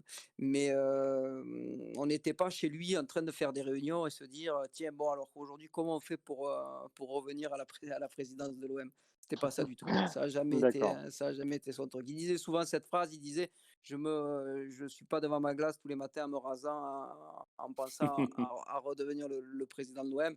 C'était vrai. Après, s'il avait d'une manière ou d'une autre pu revenir à la présidence de ce club-là. Il aimait tellement le club, il aimait tellement cette ville et tellement ce club que ouais, je pense que l'histoire, elle aurait pu repartir. Bassira, tu nous entends? De... Attends, On je va vais essayer de muter. rétablir. Ouais. Ouais, voilà. Je vous Est-ce que, entends. est-ce que tu as une question à poser à Yann? Bassira, donc, est membre cofondateur de OM Nation Dakar. Non, pas bon, non, voilà, c'est en train d'écouter là. D'accord. Momo? Moi, ce qui m'a marqué de la période de Pape Diouf, c'est ce président humaniste où je me rappelle du match contre le Havre où les 2 supporters étaient décédés, où tu voyais un président au bord du terrain en larmes, en larmes au bord du terrain en train de rendre hommage à ses supporters. Est-ce que tu penses, toi, Yann, c'est l'épisode qui l'a le plus marqué dans la plus négatif dans cette période-là? Assurément, assurément. C'est une déchirure pour Pape, c'est une blessure. Il avait eu le sentiment que voilà, des membres de sa famille étaient partis, quoi. Et il y avait rien de fin, il y avait rien de calculé, il y avait rien de voilà, il était ému comme le président d'un club qui avait le sentiment d'avoir perdu un des siens, quoi. Donc c'était voilà, c'était des gamins qui sont morts accidentellement en allant voir un match de foot. Et lui, bah, il avait le sentiment d'avoir perdu 2 membres de sa famille. Et ça, il en parlait toujours avec émotion parce que ouais, c'est un des pires épisodes de sa vie, je pense. On avait l'impression que les supporters, ça marchait aussi avec les joueurs qu'il aimait, mais les supporters aussi, c'était ses enfants en fait. Et on n'a jamais senti autant un club aussi famille que sous la présidence de Pape Diouf. Je parle de ce qu'on a connu nous hein, dans ces 20, 30, Qui 40 aussi, dernières années. attention, ça a eu été très compliqué avec les supporters aussi. Oui. Voilà, il y a eu des épisodes, faut pas tout imaginer, Comme dans toute rose et famille. formidable comme dans toute famille. C'est vrai que ça a été parfois compliqué. Il a fallu qu'il s'impose et qu'il se fasse respecter au début. Voilà, Pape est arrivé avec une très mauvaise image à l'OM, il était agent de joueur. Ouais, faut pas l'oublier ça. Il faut pas l'oublier. Il faut pas oublier que voilà, Didier Drogba est parti lorsque Pape était président de l'OM et que ça a eu beaucoup de mal à passer aussi. Hein. Donc Il était voilà, directeur sportif, Yann, si je me rappelle bien. C'est Boucher ouais, qui. Oui, mais il devient président et Juste après, ouais. et c'est sûr que bon, on a dit Pape, il a vendu Drogba, et cetera. Donc tout ça, c'est des épisodes au départ qui étaient un peu compliqués. Et puis il avait Mmh. cette image d'agent de joueur. Et puis je crois que tout simplement, en restant lui-même, en étant parfois sévère, et puis en étant quand même très très très très souvent du côté des supporters, il a toujours protégé les supporters le plus qu'il l'a pu. On a parlé de l'épisode des MTP, on peut parler de l'épisode des minots au parc, c'est pour les Mmh. supporters. On peut parler de Santos. l'épisode de Santos également. Donc Mmh. Mmh. voilà, c'est un président qui était proche des supporters. Ce soir, lors de l'émission Hommage à la Provence, il y avait Christian Cataldo, Michel Tonini qui était là. Voilà, Rachid Zerwal a la même façon de voir les choses avec Pape aussi. Ouais, c'était parfois compliqué, mais il y avait toujours beaucoup de respect de la part de Pape. Il savait que l'OM n'était rien sans ses supporters. Pour illustrer tes propos, il y a cette fameuse anecdote qu'il avait l'habitude de raconter un peu en off. Cette première réunion avec les supporters, moi j'avais assisté une fois, on avait discuté ensemble et j'étais présent et il nous avait expliqué que, bon, il l'a raconté régulièrement, que la première fois où il était arrivé, les gars avaient les pieds sur la table, ils fumaient des C'est cigarettes et que ça. Pape il arrive et puis je te laisse. Ouais, non, mais c'est ça, c'est que c'était les supporters marquaient leur territoire et il a fallu, il a fallu qu'il s'impose lui aussi. Donc c'était une sorte de combat de coq. Encore une fois, il y avait, en se rappelant le contexte, il y avait un peu de défiance de la part des supporters. Donc ils étaient arrivés là en se disant, voilà, en montrant un peu les muscles. Il avait fallu que lui aussi. Donc voilà, maintenant. Les supporters, les membres des groupes de supporters qui étaient présents lors de ces réunions, c'est des gens qui ont des forts caractères et qui se laissent pas marcher sur les pieds non plus. Donc Non, voilà, non, ça a fait des étincelles, ouais. ça pouvait faire des étincelles parfois. Ouais. Il y a une anecdote également dont j'ai été témoin hein, lors de euh, les quelques fois où j'ai eu la chance de le croiser. euh, et on en a souvent parlé aussi. Enfin, c'est pas vraiment lui qui en parlait, c'est toi qui m'en parlais parce qu'il était assez pudique avec ça. Mais c'était la manière On a dont s'est perdu passé. Yann, Gilles, on l'a perdu. Ah, on a perdu Yann. Ah bon, ben, il va Il revenir va alors. revenir, ouais. Il va revenir. Oui, je voulais évoquer notamment le premier gros transfert, celui qu'il a réellement lancé dans sa carrière d'agent de joueur, c'est celui de Marcel Desailly, quand Marcel Desailly passe de l'Olympique de Marseille en 1994, à l'issue de l'affaire VAOM. Vous vous rappelez, tous les joueurs Tout à fait. les plus huppés étaient partis vers d'autres horizons. Et Marcel Desailly était passé de l'Olympique de Marseille au Milan AC, au Grand Milan AC. Et il y avait oui, alors Yann me dit qu'il a été coupé. Ah, Bon, alors, je vais le faire voilà, revenir, je crois. tu vas le faire revenir? Ah, pas de souci. Allez, tu essaies de voir. C'est bon. Et oui, Ouais, Gilles, voilà. bah ouais, du coup, il Vas-y, y a Yann qui nous vas-y, rejoint. vas-y, Eddie. Donc, oui, Je voilà, suis moi, il y a revenu. cette anecdote ouais, Yann, il y a cette anecdote qui m'a toujours, comment dire, euh, intéressé dans le sens où cette manière de fonctionner avec Pape, à savoir les contrats, bon, c'est bien pour formaliser les choses, mais le plus important, ça a toujours été la parole donnée. D'ailleurs, il avait l'habitude de dire qu'il avait 70 joueurs sous contrat, mais qu'il n'y en avait pas beaucoup qui réellement signaient des, des, des, des, des documents officiels comme quoi ils étaient liés à Pape Diouf. La parole était vraiment la chose qui avait le plus de valeur pour lui. Et il y a cette anecdote avec Marcel Desailly, j'aimerais bien que tu nous la racontes lors de son transfert au Milan AC. Ouais, enfin, c'était lors d'une prolongation en fait au Milan AC où les choses avaient été très simples avec les dirigeants du Milan AC, entre les dirigeants du Milan AC et Marcel Desailly, qui était déjà au Milan depuis quelques temps, et où Marcel avait tenu absolument à ce que Pape soit intégré aux discussions finales, alors que finalement, il n'avait quasiment même pas besoin, quoi. Mhm. Parce que quand on écoute les témoignages de tous les joueurs qu'a eu Pape. Ce soir, on a eu des témoignages de Drogba, de Marcel Desailly, d'Habib Bey, bon, j'en passe, hein, Peggy Luyundula. Nous, on n'a pas pu tout diffuser ce soir parce on Mhm. avait beaucoup trop d'hommages, mais tous sont unanimes sur le fait que euh, Le contrat, il y avait pas besoin de contrat. Ce qui comptait avec Pape, c'était la relation humaine et parfois filiale qu'il avait avec ses joueurs. Donc, c'était un membre de la famille Pape, en fait. Voilà. Donc, finalement, il était considéré comme le grand frère, le tonton, le papa. Et si ça marchait pas, lui, il considérait qu'un contrat, ça servait à rien. Parce que de toute façon, un joueur qui voulait plus de lui, ou c'est arrivé hein, Mmh. que certains joueurs ne travaillent plus avec lui, bah, de toute façon, contrat ou pas contrat, ils allaient travailler ailleurs. Et puis, c'était comme ça, c'était sa façon de voir les choses. Pape, il a tout de suite commencé le métier et ça a tout de suite bien marché aussi pour lui. Donc peut-être que c'était aussi moins important d'avoir des joueurs sous contrat avec lui. Il avait la confiance, ses joueurs avaient confiance en lui. Donc voilà, ça marchait comme ça. Et quand on voit les liens qui ont été tissés avec ces joueurs et qui sont aujourd'hui encore autant liés humainement à Pape, bon ben voilà, on comprend Mais qu'une cette une manière, signature sur un contrat, c'est Mmh. pas si important. Cette manière, cette classe qu'a eu, Marcel Desailly de lui rendre la monnaie de la pièce, elle en dit long et pour moi, elle résume beaucoup de choses. Alors qu'il aurait pu évidemment s'en passer Bien sûr, bien dans sûr, sa bien sûr. prolongation. Elle en dit long sur le respect que Pape inspirait, sans forcément justement être lié par des clauses, des contrats et des paperasses interminables, quoi. Exactement. Et en plus, face à lui, au Milan AC, tu avais Berlusconi et Galliani, tu vois, c'était Eh oui, pas des. c'est Ah, ça aussi. c'était pas mal, ouais. Ouais. Négociateur redoutable, du coup, Pape, hein, dans ses différentes négociations avec les clubs, en tant qu'agent sportif, mais en tant aussi, on en reparlera plus tard, que directeur sportif de l'OM et que président. D'ailleurs, Habib Bey, du coup, l'expliquait très bien. Euh, Lui qui a été agent de Habib Bey et par la suite, il a été son président. Donc, il a vu tout de suite le changement de comportement dans les négociations.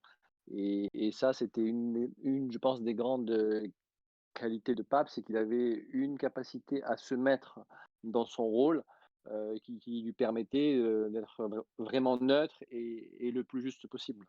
Bah, Pape, il s'est glissé dans son rôle et voilà, il protégeait l'institution. Donc, il a fallu qu'il trouve, mais il l'a trouvé naturellement une barrière avec ses anciens joueurs. Et puis, il avait Mm. pour les négociations aussi une personne importante dans son entourage. C'était Julien Fournier. Ils avaient une Julien façon de Fournier, oui. travailler. Ils avaient une façon de travailler qui faisait, il me l'a souvent expliqué, ça, Pape. Il faisait souvent le méchant et le gentil. Et en un regard, il savait quand il fallait faire le gentil, quand il fallait faire le méchant, et puis ça marchait assez souvent. Ed, tu voulais dire en gros, il faisait pas des contrats à vie, olympiens à vie, etc., etc. Non, non, non. On a compris. Suivez mon regard. Suivez Voilà. mon regard. Et il y avait une chose aussi très importante qu'il ne faut pas occulter, c'est que Pape, il avait une manière de tourner les choses. Je parle dans le langage, dans la dialectique. Mm. C'est extraordinaire parce que du coup, vous vous perdiez dans ces contes, parce que c'était des contes. C'était le griot quand il parlait. On l'écoutait comme ça, les yeux écarquillés. Et il arrivait finalement presque à vous hypnotiser ou à vous faire rire ou à vous fasciner. Et finalement, vous tombiez presque dans une discussion sous le coup de l'admiration. Alors moi, j'ai jamais négocié avec lui. Je l'ai croisé peut-être 4 fois comme ça. Mais j'imagine les gens qui devaient être en négociation avec lui, ça devait être du costaud parce qu'on avait en plus en face quelqu'un de cultivé, d'intelligent, mais aussi de cultivé, qui avait toujours le bon mot, le bon proverbe quand il fallait. Et ça, c'était quelque chose d'intéressant. Yann, on m'a parlé un peu de la fondation. Euh, Tu es donc le membre cofondateur. Est-ce que tu peux nous en dire un petit peu plus sur la fondation, le fonds de dotation, pardon, c'est pas encore une Ouais, fondation. juridiquement, aujourd'hui, ça s'appelle un fonds de dotation parce que tu peux pas créer une fondation tout de suite. Il faut montrer patte blanche pendant quelques années et passer par la case fonds de dotation. Mais tu peux dire fondation, c'est pas gênant du tout. Puis Pas gênant. c'est On va beaucoup pas se plus. prendre, on va Non, pas se non, prendre de mise en œuvre. Ça non, va. non. C'est beaucoup plus joli que fonds de dotation. Mais ce qu'il faut savoir, c'est que quand Pape s'est présenté aux élections municipales, il a tout de suite compris que la politique telle qu'il fallait la faire, il s'en sortirait pas, ça serait pas du tout son truc. Et sans aller jusqu'à dire qu'il a regretté tout de suite de s'être présenté, c'est presque vrai, quoi. Mais il a fait un boulot dans les quartiers difficiles. Il a fait un boulot social en parlant aux gamins. Où il n'était pas toujours très bien reçu parce qu'on lui disait bah, maintenant vous faites partie du système, etc. etc. Et comme tu l'as dit, il avait cette façon de parler aux gens où il arrivait à leur faire comprendre que finalement il était là pour les aider et que bah, par exemple en ce qui concerne le vote, il fallait qu'ils s'inscrivent sur les listes électorales et qu'ils aillent voter parce qu'il fallait qu'ils prennent leur destin en main, etc. Sa façon de parler, il arrivait il arrivait à retourner les gens qui au départ étaient un peu sceptiques, un peu, presque un peu sur la défensive. Il arrivait à les retourner, à les mettre dans sa poche. Et il voulait absolument plus faire de politique, mais absolument rester dans ce rôle citoyen et social dans lequel il avait mis un peu les doigts. Et il a créé un fonds de dotation quoi, qui préfigurait de cette fondation. Il a jeté les bases de son vivant. Et puis, nous, simplement, avec sa femme Oumi, avec ses amis, sa famille, qu'ils soient ici ou à Dakar, eh ben, on va tout simplement créer cette fondation, la faire vivre, et ce qui va nous permettre bah, de faire vivre sa mémoire. Mmh. Les actions, Yann, seront menées aussi bien en France, à Marseille, en Afrique et particulièrement au Sénégal, hein. Oui, on ne va pas se limiter à Marseille. Il y a Marseille, il y a Mmh. le national et puis l'étranger, et évidemment l'Afrique, évidemment Dakar. Voilà, Mmh. l'idée de cette fondation, c'est d'œuvrer pour la citoyenneté en finançant des projets qui rentrent dans le champ des valeurs de Pape. Voilà. Alors Mmh. chaque année, on aura des thèmes qui seront définis. On aura un jury qui voilà, décidera quel projet aider, quel projet financier, puisqu'il y aura des dépôts de dossiers qui seront effectués chaque année en fonction des thèmes définis. Mmh.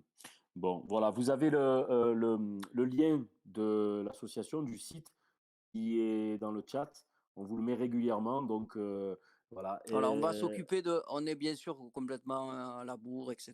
Donc on va s'occuper de tous les réseaux sociaux.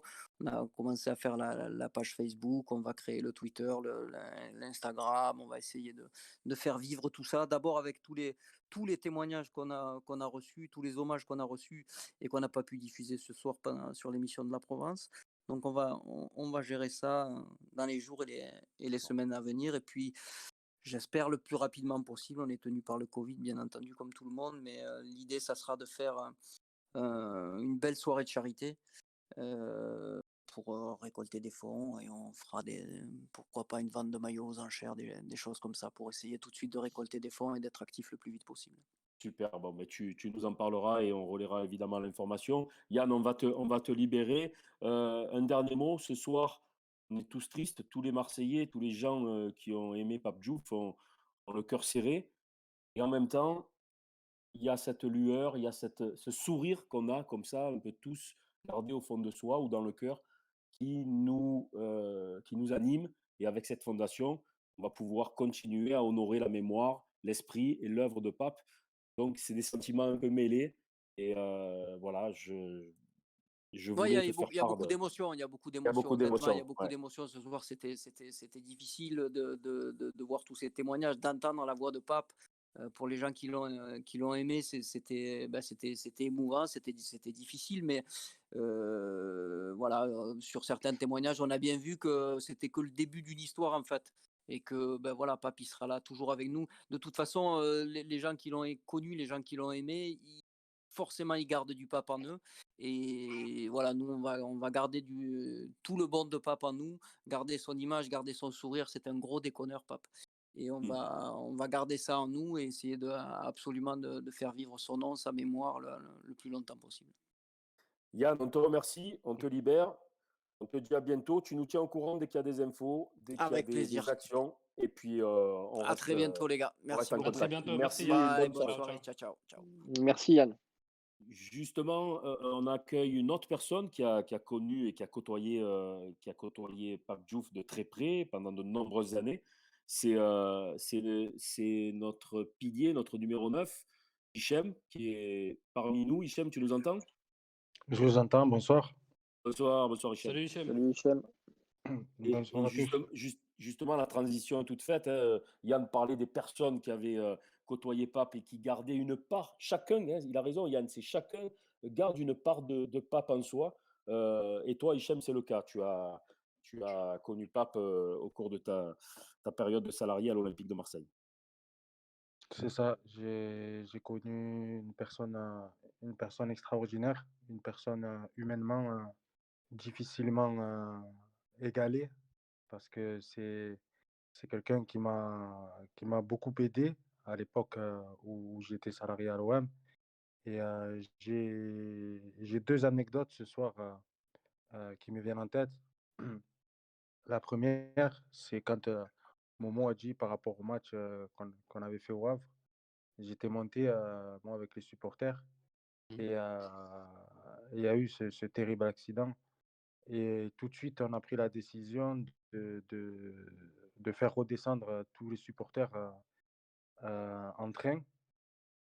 Et Pape a refusé et a payé de sa poche, pas de l'Olympique de Marseille, a payé de sa poche l'hôtel à tous les supporters.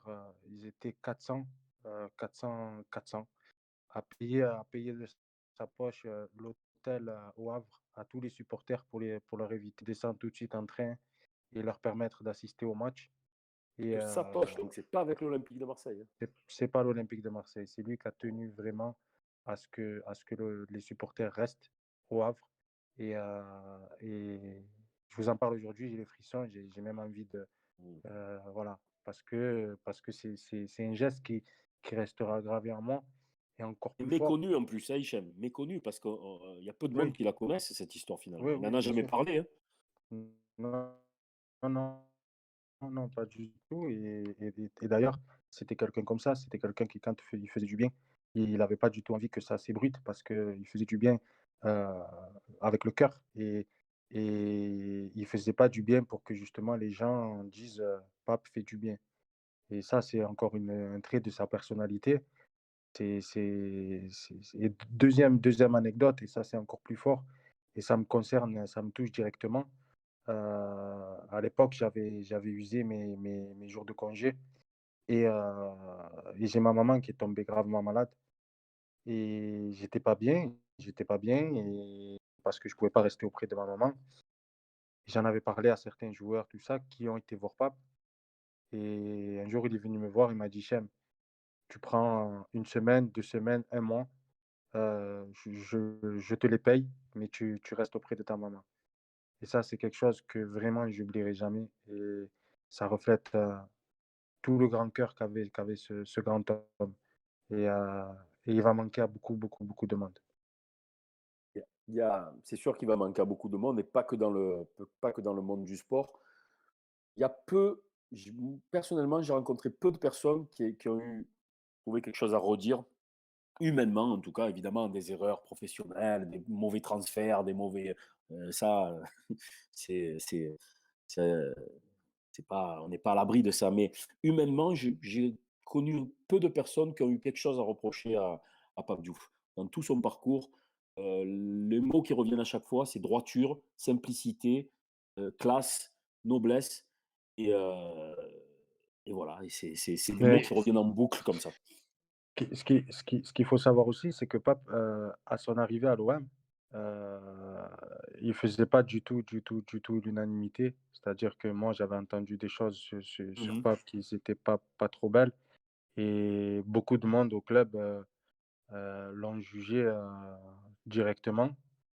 Et au final, il a réussi par sa qualité humaine et son grand cœur à, à inverser la tendance et à se mettre tout le club enfin, entre Avec guillemets à lui dans ses la pieds. poche. Ouais, Tu ouais. vois, je te dire, voilà. Mhm. Dans la Et, poche. et voilà. Et ça, c'est le plus. En fait, ce mec-là, si tu te dis dans ta tête que tu vas le manquer de respect, c'est que soit tu es fou, soit tu n'es pas conscient de ce que tu dis. Parce que Ah, vraiment, mais euh, Et, Pape, il méritait. Voilà, tout le monde le respectait et il c'était est- du, quelqu'un de très, très sincère. du coup, Hichem, moi, ce qui m'a Ce qui m'a le plus touché aussi avec Pape, c'est que, il parlait à tout le monde de la même façon, il prenait personne de haut et il était très accessible malgré son statut, malgré qu'il était président de l'OM, malgré qu'il était directeur sportif. Il pouvait s'arrêter, discuter avec les gens pendant 10 minutes, 20 minutes, voire même, 1/2 heure et ça, je l'ai jamais retrouvé, heu, dans les présidents de l'OM et c'est pour ça que ça a jamais aussi matché avec les gens. C'est qu'il y avait pas cette chaleur humaine et cette humilité, que Pape dégageait. Non, mais d'ailleurs, Hichem, je sais pas si à cette période-là, tu étais à l'OM, mais c'était aussi un président qui était leader, qui quand même n'hésitait pas à secouer les joueurs stars qu'il y avait dans l'équipe. Je me rappelle bien d'un match de Coupe du FA perdu contre le Zénith Saint-Pétersbourg, où il est sorti publiquement en traitant Nasri et Cissé de vizir et de nabab. Je sais, Mmh. je sais pas si tu t'en rappelles ou pas, Hichem. Oui, oui, bien sûr, je me rappelle. Donc, toi qui le côtoyais entre guillemets en off, comment tu le voyais vis-à-vis de ces joueurs leaders, à l'OM? Est-ce qu'il était dur avec eux? En fait, il n'avait pas besoin d'être dur. C'était vraiment ses enfants. Et quand je te dis ça, c'est vraiment réel. C'est que les joueurs, ils peuvent être. Vous savez, il a connu des joueurs avec de très forts charismes. Hein. Ribéry, Nasri, tout ça, c'était déjà des gars avec une grosse mentalité. Mais quand Pape parlait, euh, tout le monde baissait les yeux.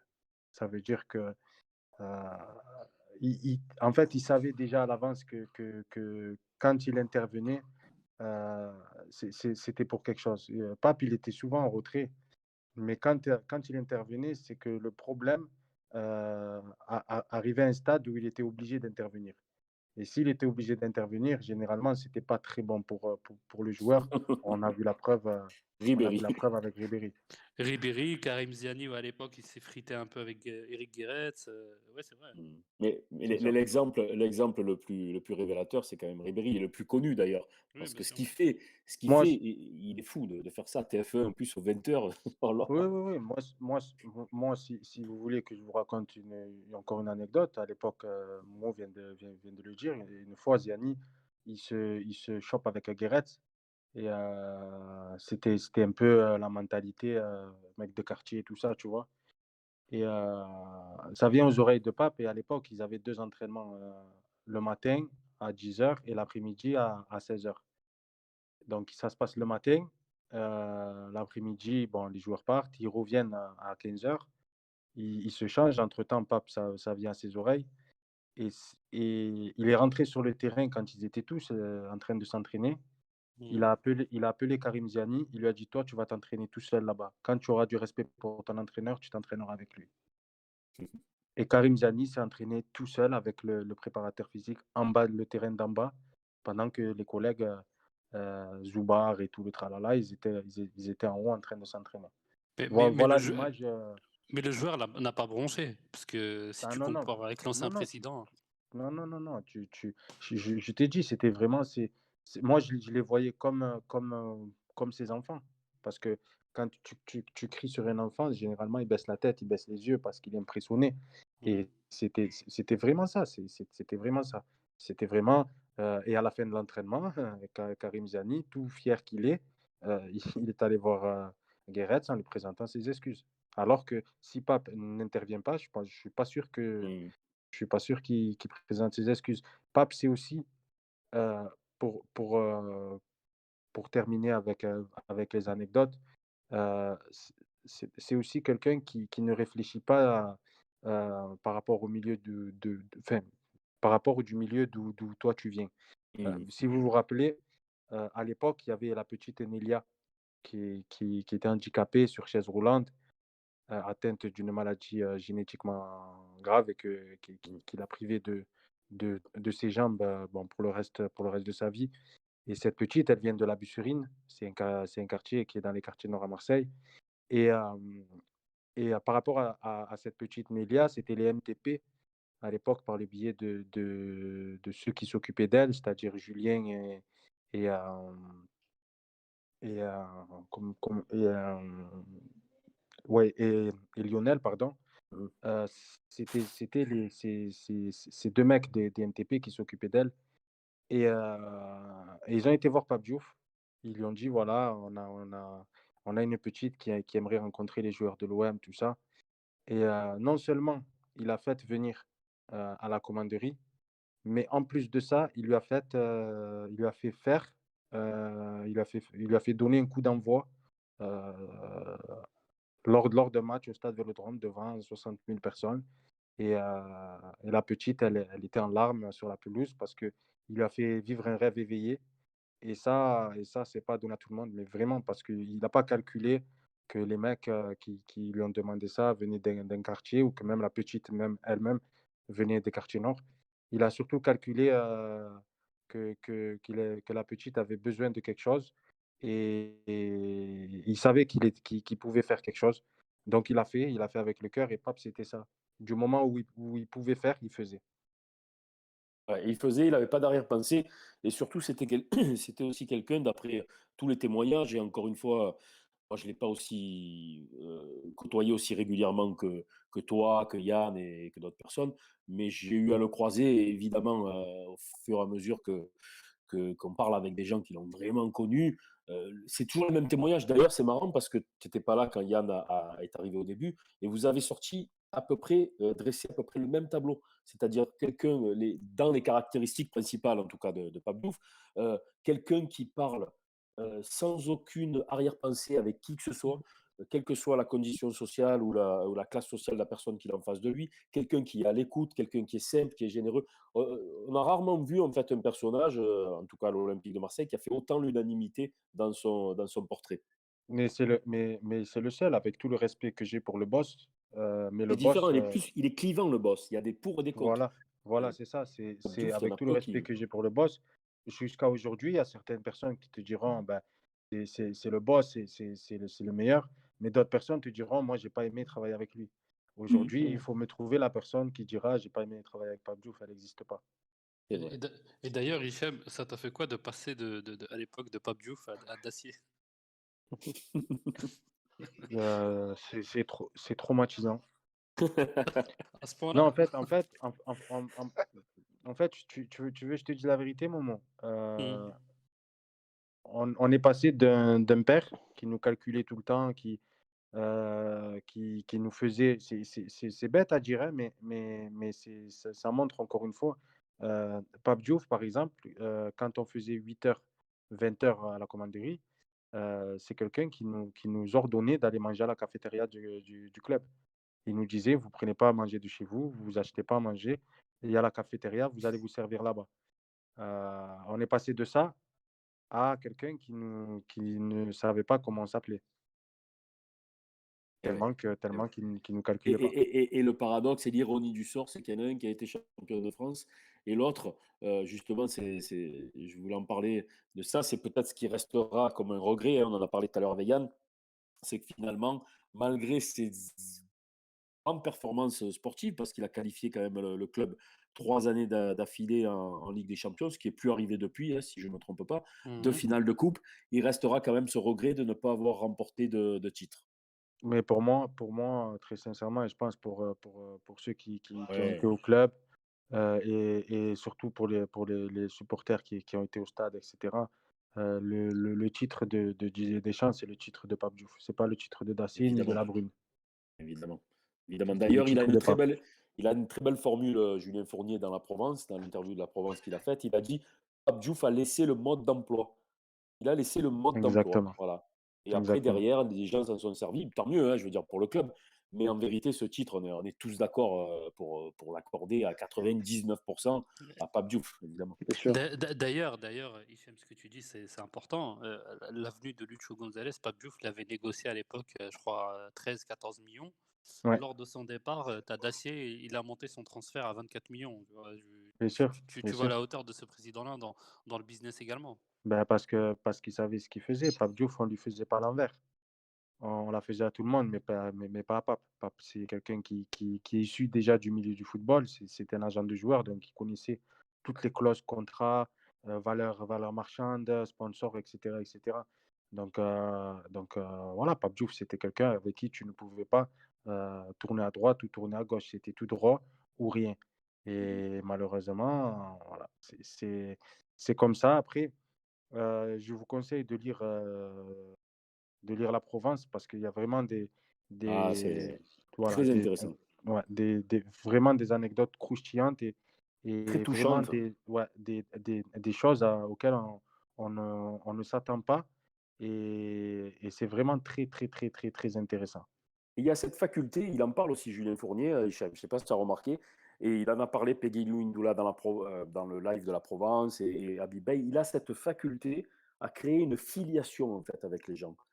C'est Il ça. avait cette faculté naturelle, et Julien Fournier, c'est très touchant. En plus, il raconte un peu son histoire personnelle, que, bon, voilà, il a eu des relations difficiles avec son père. Donc, et Pape Diouf, il sent ces choses-là et il arrive à avoir cette faculté à protéger et à créer des liens comme ça, familiaux, qui peu de gens ont cette sensibilité et cette générosité. Et à la fois, c'est pas quelque chose d'intrusif. C'est pas quelqu'un qui va vous faire ça par intérêt ou parce qu'il va vouloir rentrer dans votre vie privée.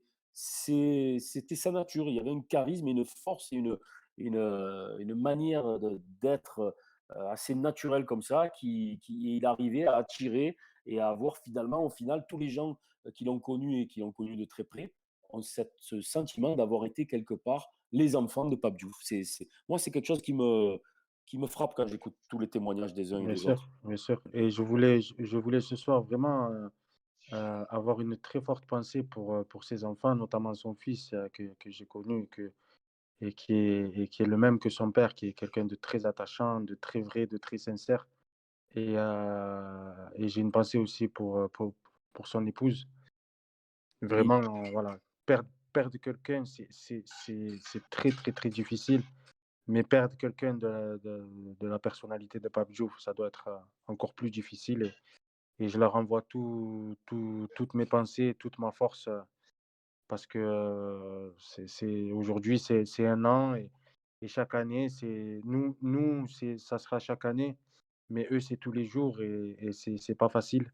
C'est pas facile parce que Pape, voilà, Pape, c'est Pape, il sera jamais égalé et il n'y a personne qui fera à l'OM ce qu'il a fait lui. Il peut même venir un président qui gagne 20 championnats, 2 Ligues des Champions, mais faire l'unanimité dans un club de football, surtout à l'Olympique de Marseille, ça n'a existé que avec Pape. c'est ça. Une alchimie, c'est ce que on disait tout à l'heure, l'alchimie, les liens familiaux qu'il avait su retisser aussi bien entre les supporters, même avec la presse, les relations étaient parfois un peu tendues, mais il y avait toujours une franchise. En fait, c'est ça aussi qui était intéressant, c'est que les gens savaient qu'il n'y avait pas de coup tordu derrière, en fait. Voilà. Il n'y avait pas de manipulation, il n'y avait pas de coup tordu. Donc, à partir du moment où vous savez, même si vous n'êtes pas d'accord avec quelqu'un, que vous savez il y a de la franchise et qu'il n'y a pas de tricherie, les choses s'arrangeaient assez rapidement en général. Et c'est comme ça que le club a connu une osmose, comme je pense on n'en a plus connu, même sous l'ère tapis. J'ai pas l'impression qu'il y avait une telle osmose. L'ère tapis, ça, c'était magnifique parce qu'il y avait les résultats et qu'on rêvait. Mais comme il a dit Hichem, j'ai parlé également régulièrement avec des salariés, c'était vraiment, vraiment pas facile de travailler avec Tapi.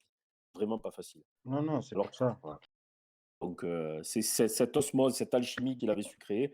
Voilà, plus jamais, enfin depuis en tout cas Pape Diouf, on l'a plus jamais, retrouvé à l'Olympique de Marseille. Voilà. Et je pense aussi qu'il faut pas occulter le fait qu'il n'est pas arrivé dans la facilité, sur ce poste-là. On sortait de la période de présidence Boucher, qui était très, très difficile, avec le départ, de Drogba, qui avait été au début un peu reproché à Pape, mais par, méconnaissance un peu du dossier aussi. Et voilà, c'est pour dire qu'il n'est pas arrivé, n'en déplaise à certains, dans des conditions, très faciles et qu'il a pu, montrer tout ce qu'il savait faire et retourner rapidement aussi l'opinion publique et ça, c'est une grande performance aussi. Mmh. Bah, de toute façon, au début, Pape Diouf, ce qu'on lui reprochait à l'époque, c'était l'agent qui l'a fait venir à l'OM et c'est le directeur sportif qui l'a fait partir de Oui, l'OM. voilà. C'est Et ça. à l'époque, on voyait qu'il a été critiqué dans le sens où il y avait du conflit d'intérêts dans son transfert, etc., etc. Ouais. Ok. Mes Voilà. amis, Et Hichem, on va te libérer. ouais, s'il vous plaît, Allez. je vous dis bonsoir, bonsoir à tous, bonsoir à la room M- et à bientôt. Merci Hichem, la bise Bonsoir, à la Hichem. famille et Merci à très beaucoup. Bisous, bientôt. Hichem. À La bientôt, bise mon Hichem. frérot, à À Merci. bientôt. plus. Au revoir. À bientôt. Il y a quelque chose qui... Hervé, tu es avec nous? Tu nous entends? Oui, je vous entends Hervé, très bien. moi, il y a quelque chose j'aimerais que tu réagisses là-dessus. Il y a quelque chose Dis-moi. qui, finalement, on n'a pas de titre avec Pape Diouf, c'est vrai, on n'a pas de titre. Mais avec Bielsa non plus, on n'en a pas eu. On est d'accord? Ouais. Donc, c'est ça qui est intéressant dans le football, c'est que on peut, certaines personnalités peuvent rentrer dans l'histoire, de plein pied dans l'histoire et devenir des mythes sans forcément gagner de titres. Et ça, on le connaît qu'avec des personnages extraordinaires, hors du commun, comme Bielsa, on l'a connu récemment, et comme avec Pape Diouf. Est-ce que tu as ce sentiment toi aussi que c'est que tu vas dire par rapport à ça? Ben écoute, moi, c'est vrai que j'ai la chance d'avoir connu les titres et la grande période de l'OM après celle de Leclerc avec Tapi. Et ce que je recherche en tant que fan, c'est la flamboyance et l'émotion. Et c'est vrai, tu l'as dit, qu'autant sous Bielsa que sous Guéret, c'est là où on a des jeux où on a le plus vibré. Si tu es un romantique du football, tu te régales. C'est-à-dire le panache, c'est-à-dire des scénarios dans un match, des émotions, ça monte, ça descend, des joueurs qui foncent sur leur entraîneur quand il marque un but, c'est le partage ultime avec le public. Et c'est ça qui, moi, m'interpelle. Alors, je ne sais pas si c'est l'âge. Je suis plus indulgent, moi, depuis quelques années, parce que je sais qu'on n'a pas les moyens pour avoir des émotions sans les titres, que d'avoir des accessites ou de finir deuxième, mais se faire chier, par exemple, comme quand on s'est fait chier avec Elibop. Tu vois, je te mets pas que des champs, parce qu'il ne faut pas oublier cette saison avec Elibop, on finit deuxième ou Oui. troisième, je sais plus. Et c'était chiant à mourir, quoi. Pourtant, voilà, dans d'autres clubs, ils se contenteraient de ça, ils disent, ouais, ben c'est bien. Je pense que, comme on connaît beaucoup le football à Marseille, on a vraiment une culture football contrairement au reste de la France, et à part deux, trois villes comme peut-être Saint-Etienne et Lens, on aime les histoires d'hommes sur le terrain de foot. Et je pense que l'ère de Diouf, moi je regardais ces matchs la dernière fois, où il y avait Ribéry, Pagis, Maoulida, Niang aussi, je crois à l'époque, ils ont joué tous les quatre.